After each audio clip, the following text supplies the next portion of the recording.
واپس کرنے کی، یہ جو CDS یہ ہمارے دور میں 5% تھا کہ خطرہ ہے کہ پاکستان قرضے واپس نہیں کر سکتا، وہ 5% تھا، آج 100% سے اوپر چلا گیا. کہ مطلب یہ کہ باہر کی دنیا سمجھتی ہے کہ پاکستان قرضے واپس نہیں کر سکتا، ڈیفالٹ کی طرف جا رہا ہے. اور دوسری طرف 88% پاکستان کی بزنسز یا انویسٹرز نے کہا ہے کہ ان کو اس حکومت پہ اعتماد نہیں ہے. تو نہ اندر اعتماد ہے نہ باہر کے ملکوں کو اعتماد ہے. اور ان کے پاس اب روڈ میپ کیا ہے کہ اب ان کے پاس کیا طریقہ ہے کہ ملک کو ادھر سے نکالیں گے؟ کوئی روڈ میپ نہیں ہے. ان کے پاس آج جو اسحاق ڈار نے آ کے شروع میں کہا میں موڈیز کو بھی ٹھیک کر دوں گا تو IMF کو بھی ٹھیک کر دوں گا، آج وہ چپ کر کے بیٹھ گیا ہے. کیونکہ کوئی باہر سے لوگ ان پاکستان میں نہ انویسٹ کریں گے، نہ باہر کے کمرشل بینکس پاکستان کو قرضے دیں گے، کیونکہ پاکستان کا جو رسک ہے اب ڈیفالٹ کی وہ 100% سے بڑھ گئی ہے. اور دوسری طرف جب اندر بھی لوگ انویسٹنگ کریں گے تو ٹیکس کلیکشن اب گرنی شروع ہو گئی ہے، ان کی آمدنی کم شروع ہو گئی ہے. اور انڈسٹری یہ یاد رکھیں کہ جو سب سے بڑا ہمارا کارنامہ تھا، ہمارا جو پاکستان کے اندر انڈسٹریل گروتھ تھی وہ 10.7% پہ تھی. یہ بھی کوئی 17-18 سال کے بعد سب سے زیادہ انڈسٹریل گروتھ ہو رہی تھی، جس سے نوکریاں مل رہی تھی. جس طرح فیصل آباد کے اندر ٹیکسٹائل انڈسٹری کو لیبر نہیں مل رہی تھی، مزدور نہیں مل رہے تھے، کیونکہ انڈسٹری گرو کر رہی تھی. آج وہ انڈسٹری آ گئی ہے 1% پہ. ہمارے دور میں 6% اکانومی گرو کر رہی تھی، آج آ گئی ہے وہ سمجھتا ہے کہ 1% سے بھی کم ہو گیا. اس کا مطلب بے روزگاری بھی بڑھتی جائے گی. اور اس کے اوپر جو زراعت ہے، جو کسان ہیں، آج کسان سڑکوں کے اوپر تھے. کیوں تھے؟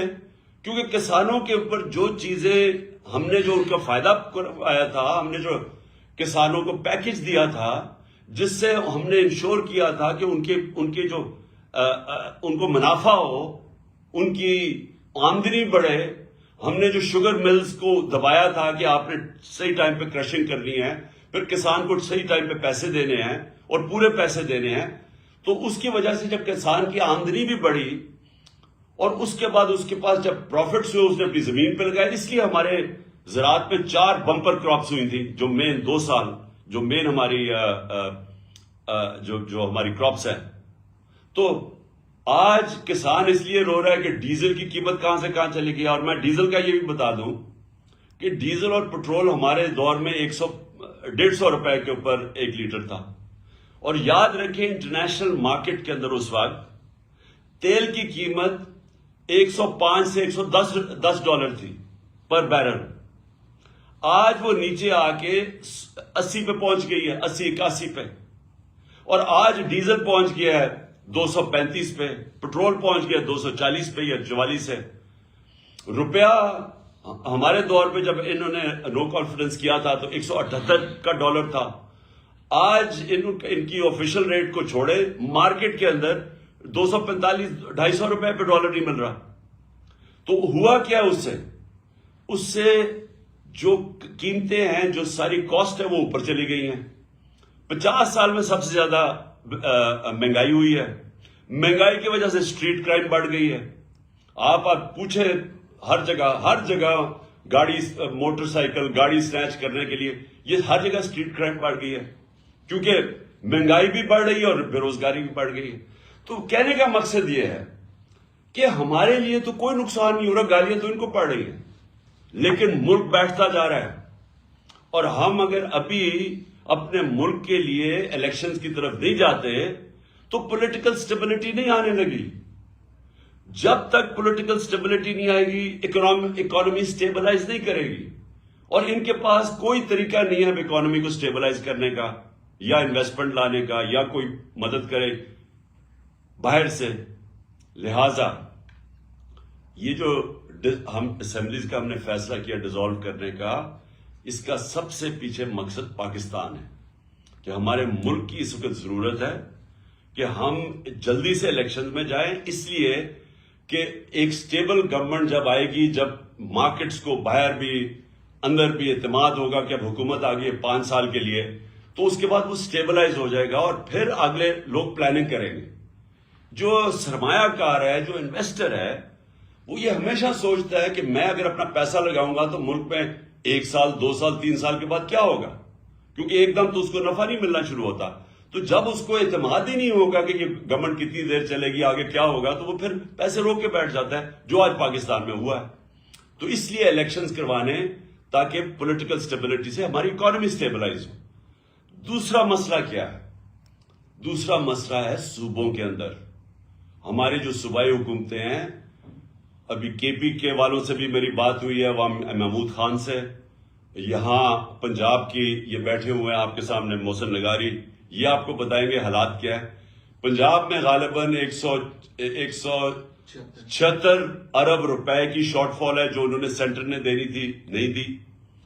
پختونخوا چھوٹا سا صوبہ ہے, وہاں 120 ارب روپے انہوں نے دینے تھے, وہ شارٹ فال آ گئی ہے سینٹر سے.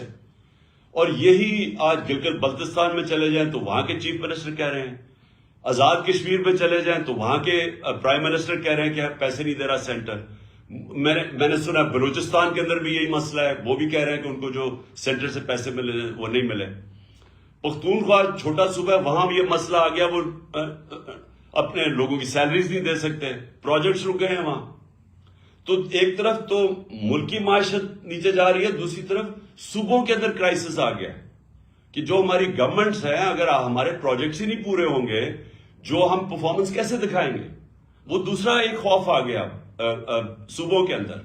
تو اس لیے یہ سب کچھ دیکھتے ہوئے یہ میں نے فیصلہ کیا تھا کہ اس وقت ہم یا تو یہ ہوگا کہ یہ ہمارے ساتھ بیٹھیں اور یہ سوچ لیں کہ تقریباً 66% پاکستان میں الیکشن ہوگا پختونخوا اور پنجاب کا, اگر یہ ڈیزالو کرتے ہیں اسمبلیز تو 66% پاکستان میں الیکشن ہوگا. تو کیا یہ ملک اور باقی ویسے رک جائے گا کام, کیونکہ ساری جو پارٹیز ہیں جو یہ ابھی بیٹھی ہوئی ہیں 12-13 پارٹیز پی ڈی ایم کی, ان ساروں نے بھی الیکشن میں نکل جانا ہے. تو گورنمنٹ تو فریز ہو گئی, فیڈرل گورنمنٹ. لہٰذا یا تو ہمارے ساتھ بیٹھیں اور بات کریں کہ جنرل الیکشن کی ہمیں ڈیٹ دیں, کب آپ لانا چاہتے ہیں, نہیں تو پھر ہم اپنی اسمبلیز ڈیزالو کریں گے, ہم آپ کو موقع دیں گے.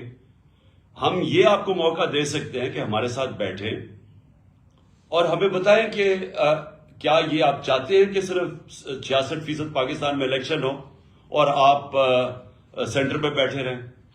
تو ایک تو یہ آپ کے ان کے لیے ہے بیٹھنے کے لیے نیگوشیٹ, کیونکہ ابھی تک ہم نے بڑی کوشش کی, یہ پاس ہی نام ہی نہیں لیتے الیکشن کے. صرف ایک وجہ ہے کہ ان کو ڈر لگا ہوا ہے کہ جیسی الیکشن ہوگا انہوں نے پٹ جانا ہے, تو یہ ڈرے ہوئے ہیں الیکشن سے, اور اس کے لیے ان کو کوئی فکر نہیں ہے ملک کی. ابھی تک جو ان کا روڈ میپ نظر آیا, میں یہ بھی آپ کے سامنے رکھ دوں, ان کا روڈ میپ کیا ہے. معیشت کے اندر تو تباہی کی طرف جا رہا ہے, تو ان کا تو کوئی ابھی تک نظر ہی نہیں آیا ہے کہ یہ کیسے نکالیں گے ہمیں وہاں سے. لیکن جو نظر آ رہا ہے وہ یہ ہے کہ ہمارے اوپر کیسز کریں, کسی طرح عمران خان کو ڈسکوالیفائی کریں. وہ اسد زرداری نے تو غالباً کہہ ہی دیا, مجھے ابھی بتایا گیا کہ وہ اس نے تو کہا ہے کہ عمران خان کو ڈسکوالیفائی کریں یا جیل میں ڈالیں. تو یہ ان کا بس ایک پلان ہے کہ کسی طرح وہ ڈسکوالیفائی کریں, جیل میں ڈالیں, پی ٹی آئی کے لوگوں کے اوپر کیسز کریں, ہراساں کریں. اس کے علاوہ تو مجھے ابھی تک کوئی روڈ میپ نظر ہی. اور دوسرا اپنے کیسز ختم کریں. اپنے کیسز کے اوپر یہ جو 1100 ارب روپے کا ڈاکہ مارا گیا اس ملک کے اوپر, انہوں نے قانون چینج کر کے نیب کے اسمبلی میں بیٹھ کے انہوں نے ساروں نے اپنے کیسز ختم کروا رہے ہیں. تو ان کا تو یہ روڈ میپ ہے کہ اپنی چوری کی کیسز ختم کی جائیں اور کسی طرح ہمیں ڈسکوالیفائی کر کے راستے سے ہٹایا جائے, کیونکہ الیکشن ہی آپ لڑ نہیں سکتے. تو اس کے علاوہ تو ان کا کوئی روڈ میپ ہے ہی نہیں. اور اس لیے ہم نے یہ فیصلہ کیا کہ بجائے اب ہم, کیونکہ انہوں نے تو بیٹھنا نہیں ہے الیکشن کے لیے, ملک ان سے سنبھالا نہیں جا رہا, لہٰذا یہ ہم نے فیصلہ کیا. میں پھر سے آپ کو کہہ دوں کہ کوئی ہمارے ساتھ کاف لیگ مکمل طور پہ کھڑی ہے, ان کی ٹوٹل بیکنگ ہے. انہوں نے مجھے چودھری پرویز الہی نے مجھے بالکل آ کے پوری اعتماد دیا ہے کہ جب بھی میں چاہوں گا انہوں نے اسمبلیز ڈیزالو کر دینی ہے, اسمبلی ڈیزالو کرنی ہے. تو ہمارے پاس وہ پوری آپشن ہے.